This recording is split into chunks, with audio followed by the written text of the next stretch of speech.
এক ব্যক্তি এত পাপ করেছে যে শেষে মৃত্যুর সময় সে সন্তানদেরকে ডাকছে, ডেকে বলছে যে আমি যখন মারা যাব আমার লাশটাকে তোমরা কবর দিও না, যদি আল্লাহ পাক আমাকে ধরতে পারেন তাহলে খবর আছে আমার। কি করতে হবে?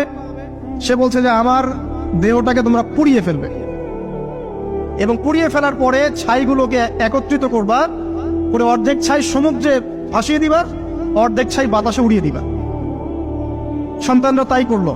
মৃত্যুর পর আল্লাহ পাক এই সমুদ্র এবং জমিনকে বাতাসকে আদেশ করলেন যে তোমরা ছাই জড়ো করে দাও।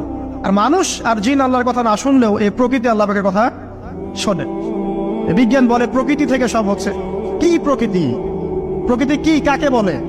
মানুষকে আল্লাহর ইবাদতকে বাদ দিয়ে প্রকৃতি পূজায় নিয়ে গেছে। এই পুরো প্রকৃতি আর মহাবিশ্ব এক আল্লাহর ইবাদত করে। কে সৃষ্টি করলো প্রকৃতি? প্রাকৃতিক ভাবে হয়েছে সবকিছু বলে, আল্লাহ থেকে হয়েছে বলা যাবে না। বললে আপনি মৌলবাদী হয়ে যাবেন। আল্লাহ শব্দ ইউজ করলে আপনি মৌলবাদী হয়ে যাবেন। ধর্মতাত্ত্বিক শব্দগুলোকে আস্তে আস্তে উঠিয়ে দেওয়া হয়েছে। দেখবেন যুক্তি, বিজ্ঞান, দার্শনিক শব্দগুলোকে আনা হয়েছে। এটাও টেকনিক্যালি করা হয়েছে। কোন সেকুলার মিডিয়াতে আপনি দেখবেন না ইনশাআল্লাহ বলছে। ইনশাআল্লাহ প্রমাণ করবে যে আপনি আস্তিক না নাস্তিক। তো প্রকৃতিকে আল্লাহ পাক আদেশ করলেন, এই সমুদ্র ছাই জড়ো করো, এই বাতাস ছাই জড়ো করো। তারা ছাই জড়ো করে দিল।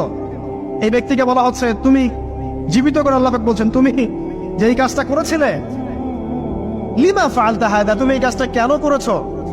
তখন এই ব্যক্তি উত্তর দিচ্ছে, মিন খাশিয়াতিকা ইয়া রাব্বি ওয়া আনতা আ'লাম।